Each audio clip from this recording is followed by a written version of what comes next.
You keep hearing AI, machine learning, Gen AI, like they're all the same thing, but they're not. I'm Sahana, an ex-Pinterest engineer who's now leading a team that's building AI-first products. This is my series on building with AI so you don't get left behind. Episode 1. To understand the latest in AI technology, we need to first understand how machines went from being rule followers to creators. Artificial intelligence was first defined in the 1950s to mean any system that could perform tasks that requires human intelligence. Early AI was rule-based. If this, then do that. Computers are great at following rules. This early AI was smart, but rigid. Obviously, you can't pre-write rules for every scenario, so enter machine learning. Instead of giving the machine all the rules, we give it examples and it figures out the patterns. Traditional machine learning is great for structured data. Credit scoring, forecasting, recommendations. These are all systems that rely on well-labeled numeric data. But machine learning struggles with unstructured data like images and text and audio. Enter deep learning that allows machines to discover more complex patterns from unstructured data. At a high level, deep learning works by passing data through multiple layers of artificial neurons, kind of mimicking how our brains work. I'll have to make a whole nother video on deep learning.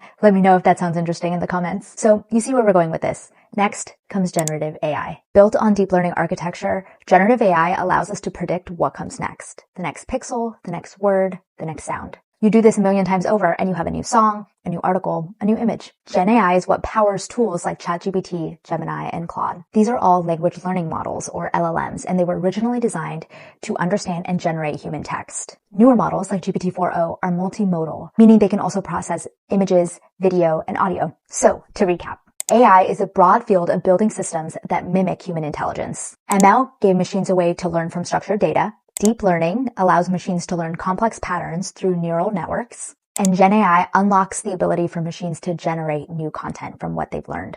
It's really helpful to understand what each of these technologies does so you can pick the right one for your use case. More on that in episode 2.